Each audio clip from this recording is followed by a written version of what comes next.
Welcome back to Hardware Unboxed. Today we're taking a look at the only K-SKU 10th gen core part that we're yet to test, the Core i5-10600K. And I have to admit, ever since Intel first announced the specs for these new 10th gen parts, the 10600K has been the model that I've been most interested in.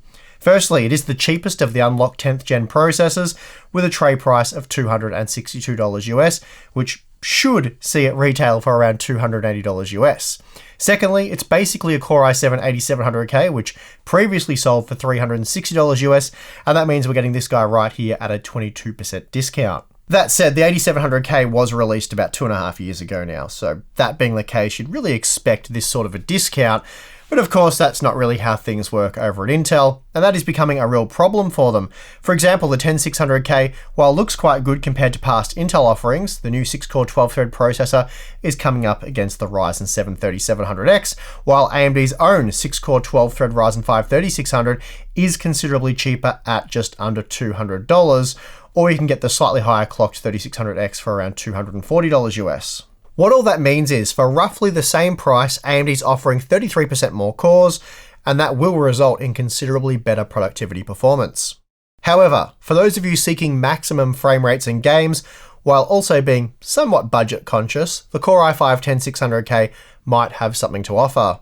Out of the box, it clocks up to 4.8 GHz, and that's going to make it pretty snappy in games. After all, most games don't require more than a 6-core 12-thread processor, certainly not one using a modern architecture clocked near 5 GHz. Of course, there are other benefits to the higher-end Core i7 and Core i9 CPUs, such as a larger L3 cache, but in most games they're probably not going to be that much faster.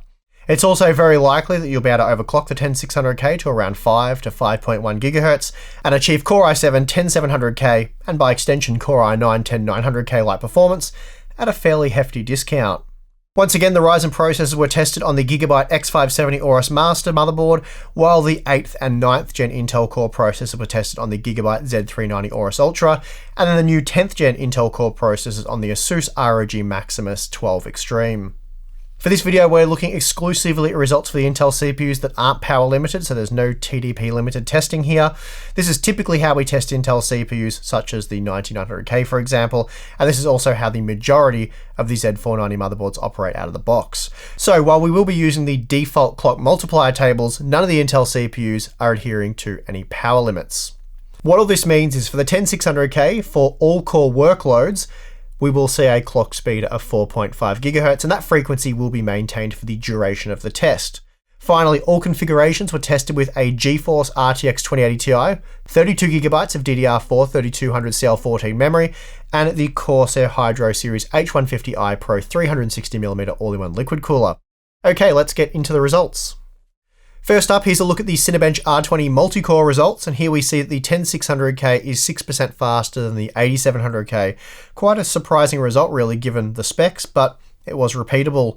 Still, despite the surprisingly strong result relative to the 8th gen Core i7 processor, the 10600K was still 5% slower than the Ryzen 5 3600 and 27% slower than the 3700X. And here we see that single core performance was also slightly up on the 8700K. Here the 10600K was 4% faster, and that made it just 1% slower than the 3600. Moving on to 7-zip, and here we see that the 10600K again matched the 8700K when looking at decompression performance, and that made it 20% slower than the 3600 and almost 40% slower than the 3700X. Looking at compression performance, we see that the 10600K is again very similar to the 8700K, this time beating it by a mere 3% margin. Again, that meant it was slower than the Ryzen 5 3600 and quite a bit slower than the Ryzen 7 3700X. AES encryption performance in SCI software is also very similar to that of the 8700K, as the 10600K provided a throughput of 13GB per second, making it 35% slower than the 3700X. Next up, we have the Blender Open Data benchmark, and here the 10600K was 5% faster than the 8700K, completing the CPU benchmark in 1282 seconds. That meant it was slightly faster than the Ryzen 5 3600, but still 24% slower than the 3700X. Here we see in the V-Ray benchmark that the 10600K is once again delivering 8700K-like performance, and in this instance, that did make it slightly faster than the R5 3600, though again it was over 20% slower than the 3700X. The Core i5-10600K shows a small performance improvement over the 8700K in the Corona benchmark, and that meant it was 7% faster than the 3600. But again, the 8-core 16-thread 3700X was just too much, delivering over 20% more performance.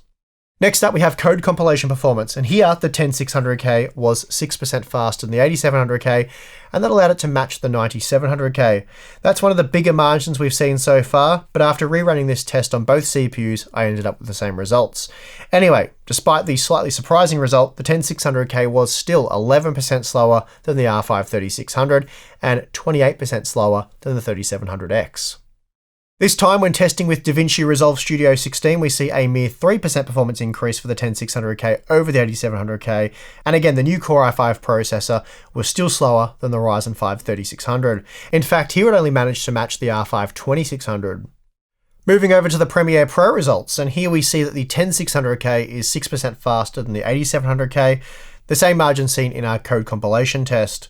It's certainly not a huge margin, but it is interesting to see another repeatable example where the 10600K is faster by a larger margin than expected. And here we have the most unexpected result so far. The 10600K was 10% faster than the 8700K in the Photoshop benchmark. And although that still saw it come in behind the Ryzen 5 3600, it is a surprisingly large margin over the 8700K given what we've seen in other applications. Although the 10600K also outscores the 8700K in After Effects, this time we're looking at just a 3% performance improvement. That was enough for the new Core i5 processor to leapfrog the 2700X, but not enough to catch the Ryzen 5 3600. And that's going to do it for the application benchmarks. Time to check out power consumption. Without any power limits in place, the Core i5-10600K pushed total system usage to almost 200 watts, so slightly higher than that of the 9700K, and a 12% increase over the 8700K. Perhaps more crucially though, the total system usage was 21% higher than the 3700X and a whopping 32% more than the 3600, despite only beating the Ryzen 5 processor by a mere 4% margin in this test. Moving on to the gaming benchmarks, and up first we have Battlefield 5 at 1080p with an RTX 2080 Ti. Here the 10600K was 3% faster than the 8700K, but please note I have retested the 8700K since the initial 10900K and 10700K review to verify a few of the gaming results, and I found a small improvement in 1% low performance in Battlefield 5 at 1080p and Far Cry New Dawn at 1440p for example. In Battlefield 5, we're talking about a 4% increase. It's possible the last time I ran these tests there was some kind of background task running that threw the results off by a small margin.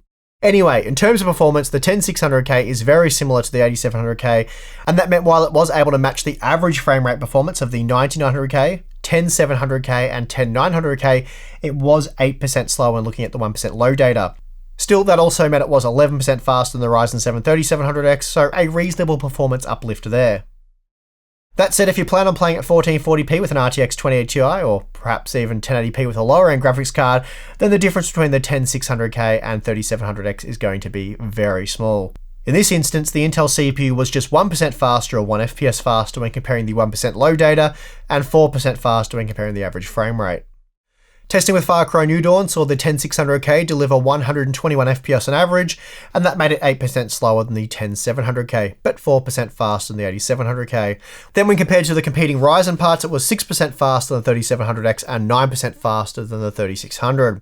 Those margins changed slightly at 1440p. Here the 10600K was 8% faster than the 3700X and 3600, while it was just 6% slower than the 10700K and 10900K.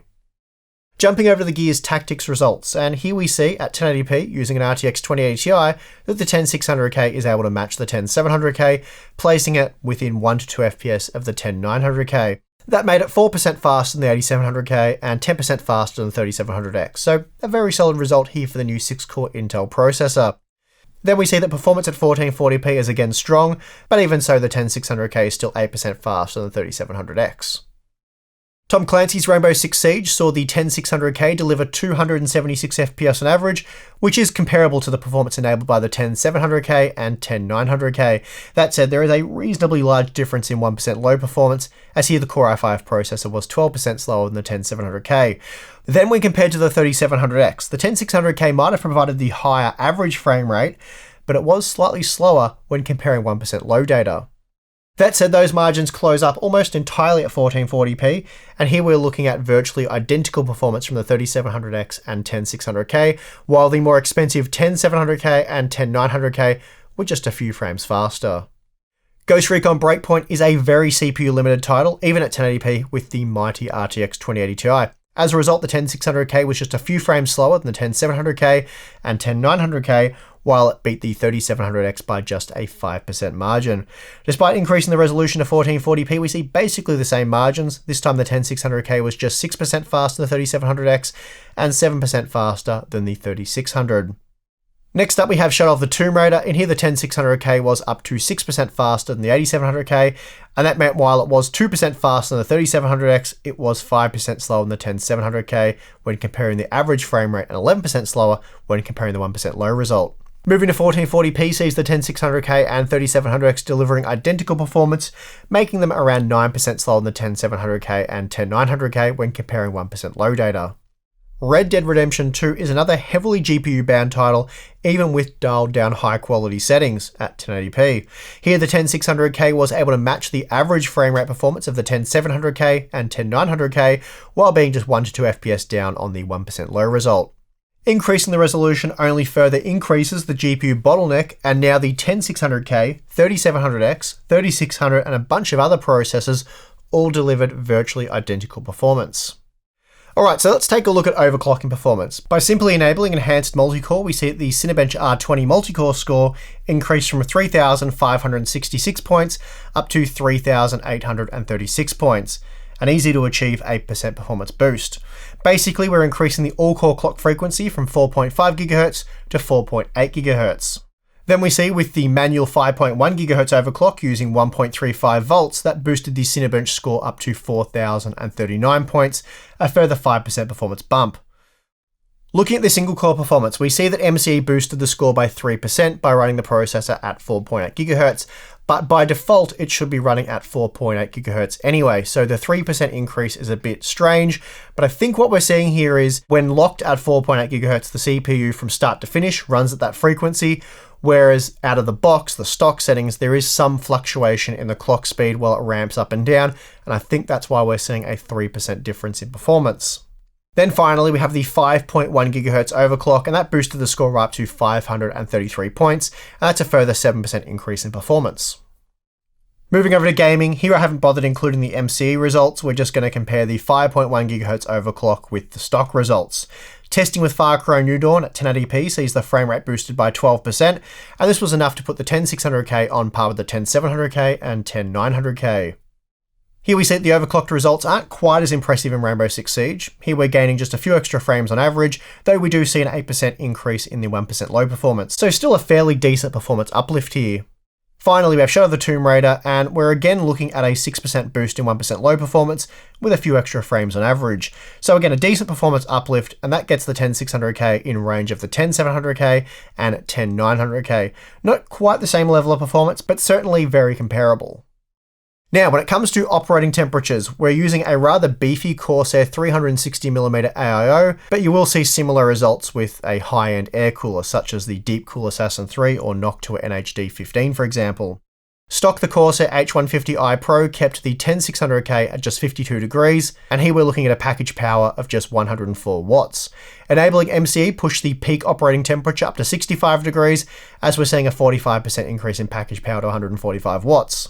Then with our manual overclock, the 10600K reached 75 degrees, which is still very cool by all accounts, though that is a fairly large temperature increase for just a 13 watt power increase, but of course this stuff doesn't scale in a linear fashion. Okay, so that's going to do it for the graphs. Now it's time to discuss what we've learnt so far, and of course I'll share some of my own opinions.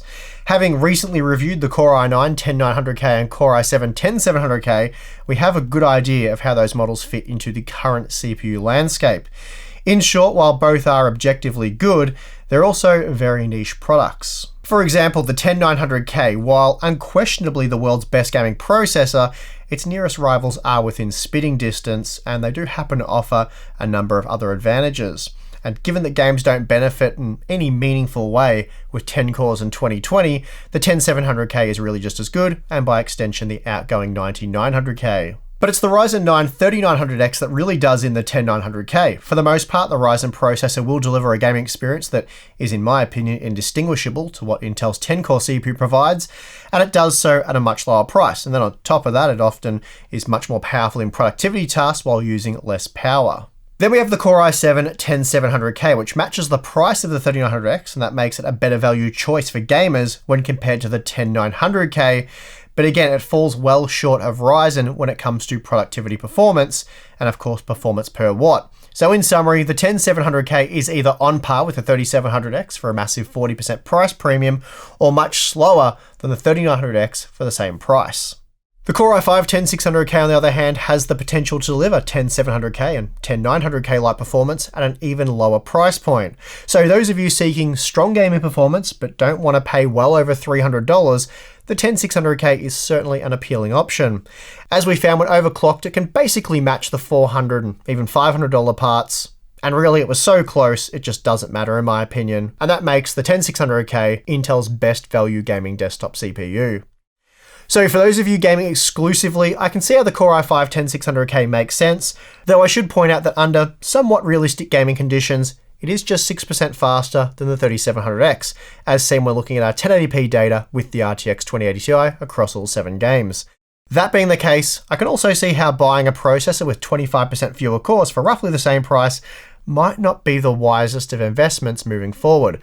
Moreover, the margin was reduced to just 3% at 1440p, but for example, if you're playing games such as Fortnite or PlayerUnknown's Battlegrounds, and you are using competitive quality settings, then you will see double-digit gains with the 10600K. In short, if you're after a powerful gaming CPU but you don't care for entering the realm of diminishing returns, then the Core i5 10600K is the part to get. However, if you're after something a little more well-rounded, it is really hard to pass up the Ryzen 7 3700X.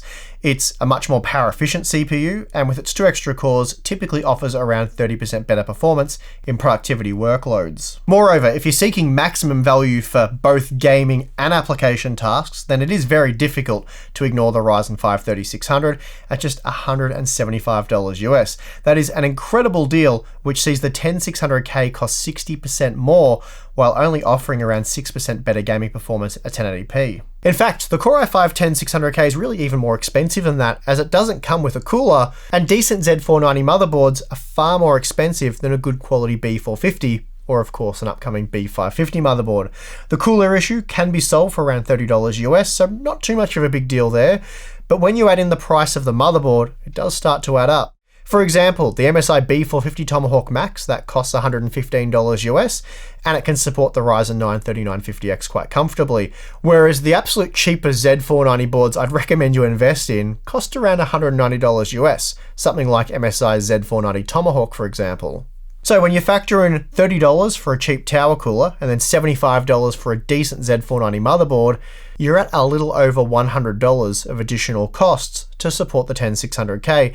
And if you want to overclock to at least 5 GHz, you can pretty well double the price of the cooler. Factoring all that in, you're looking at having to pay at least $500 US for the 10600K with a decent entry-level Z490 motherboard and a budget tower cooler. The Ryzen 5 3600 on the other hand, that'll set you back $290 US with something like the MSI B450 Tomahawk Max.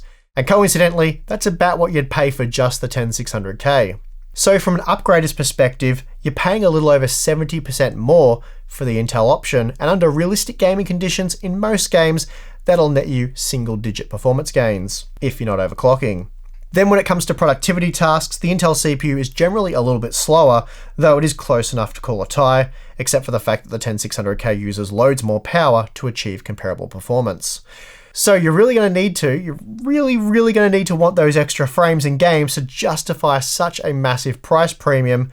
And well, I'm just going to leave it up to you guys to decide which one is best for you, because ultimately only you can make that decision. Regardless of your decision though, at this point in time, it is simply not possible to purchase a Core i5 10600K, as what we're looking at here is very much a paper launch. As far as I'm aware, no retailer has received stock, and I have been told that there will be no stock available in Q2. So that means they'll show up at the absolute earliest sometime in July, but even that's not a guarantee, and supply is still likely to be extremely limited.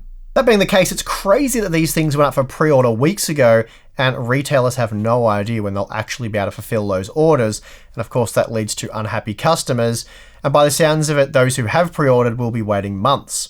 Therefore, those of you looking to build or upgrade over the next few weeks that wish to spend around $300 or less on the CPU, you have the option of the Ryzen 5 3600, the 3700X, and really that's about it. The only available Intel alternatives include the Core i5 9600K, which costs $200, and you absolutely should not buy at this point, given, well, the information in this review. And then beyond that, you have the 8700K, which comes in at $350, which is basically the CPU we've reviewed here, which should be coming in at around $280.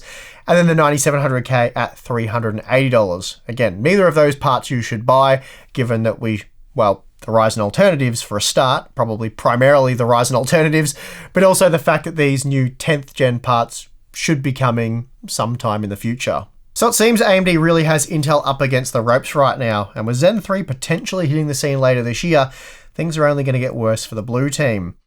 Anyway, that is going to do it for this one. If you liked the video, you guys know what to do. You can also jump over to our Patreon account if you'd like to support our work more directly, get involved with the channel and receive a few cool perks.